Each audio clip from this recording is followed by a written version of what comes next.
All right, so we're going to continue on with Unit 3, which is learning targets 3 and 4, which is cell parts and functions. So we're going to talk about the different types of organelles and what their job is. So organelles are specialized structures that can be found inside the cell, and they also perform specific functions. Prokaryotic cells are limited in the amount of organelles that they have. There's not a whole lot of organelles, and sometimes that varies. Eukaryotic cells contain a lot of different types of organelles and carry out very important roles for the cell. And again, with this video, feel free to pause it and play it as much and go back as needed. So cytoplasm and cytosol. Cytoplasm is the area between the plasma membrane and the nucleus, and the cytosol is a liquid portion of the cell. So the cytoplasm contains many nutrients and minerals that are essential to the cell, and it is also the site of important reactions inside the cell that we'll talk about here in just a minute. So the nucleus is known as the control center of the cell. The nucleus controls the cell because this is where the genetic information or the DNA can be found. And of course, the DNA codes for proteins, and proteins are essential for almost every cellular function, which gives the cell life and gives the organism life. So the nuclear envelope is a structure that surrounds the nucleus and protects the DNA, as well as the reactions that happen inside the nucleus. Nuclear pores, if you look up here in the right-hand corner, top right-hand corner, nuclear pores are tiny holes in the nuclear envelope that allows for the passage of materials into the nucleus. The nucleolus, which is this little dark purple looking marble in this picture, is a dense area inside the nucleus that is the site of ribosome synthesis. And ribosome synthesis is simply the production of ribosomes. So chromatin versus chromosomes. Chromatin is a material inside the nucleus that contains proteins and DNA. Chromatin condenses into chromosomes during mitosis. So the genetic information within a cell spends most of its time as chromatin, which is like a bowl of spaghetti noodles. Only during the mitosis or the splitting of cells will it condense into chromosomes or these X's. And we'll talk about this in the cell process in Learning Target 8. So ribosomes. Ribosomes are composed of RNA and proteins, and they are the site of protein synthesis. And they can be found in two places. They can be found free-floating in the cytoplasm, or they can be found attached to the endoplasmic reticulum, when this particular endoplasmic reticulum will be known as the rough ER.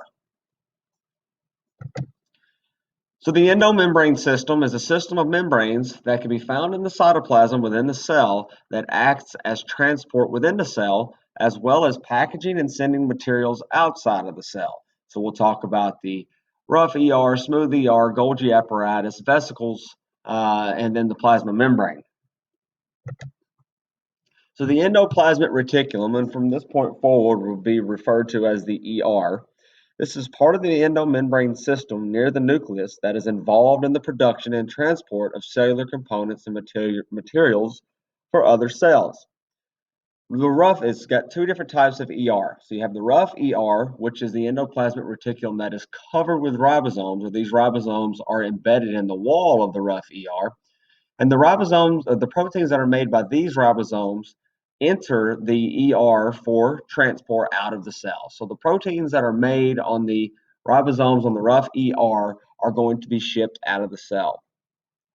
Then you have the smooth ER, which does not have proteins embedded, or not proteins, I'm sorry, does not have ribosomes embedded in the wall.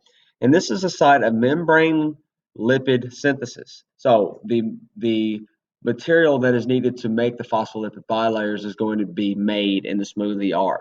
Smooth ER is also a good site for cell detoxification. Then we'll move to the Golgi body, and also known as the Golgi apparatus.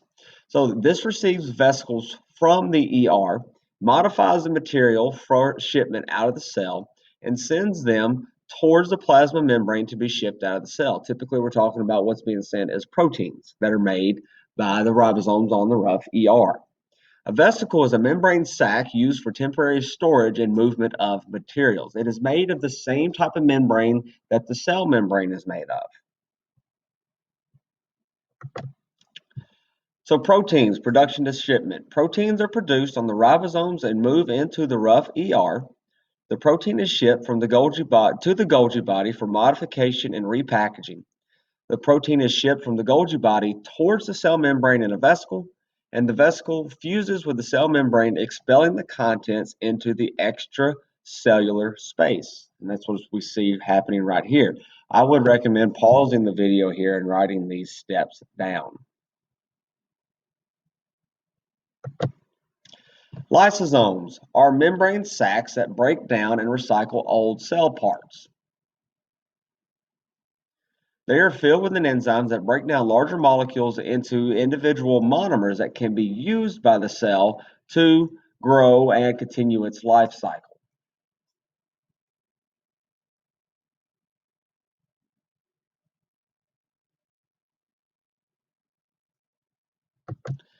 So vacuoles are typically found in plant cells, and this is where a large amount of water and sometimes other minerals or materials can be stored for the plant or by the plant cell to be used at a later time.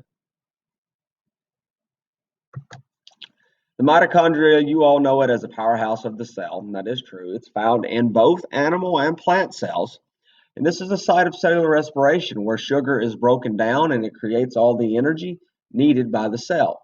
Keep in mind, both plant and animal cells have mitochondria. Plant cells have to break down sugar as well, even though they do make it. So plant cells have both chloroplasts and mitochondria.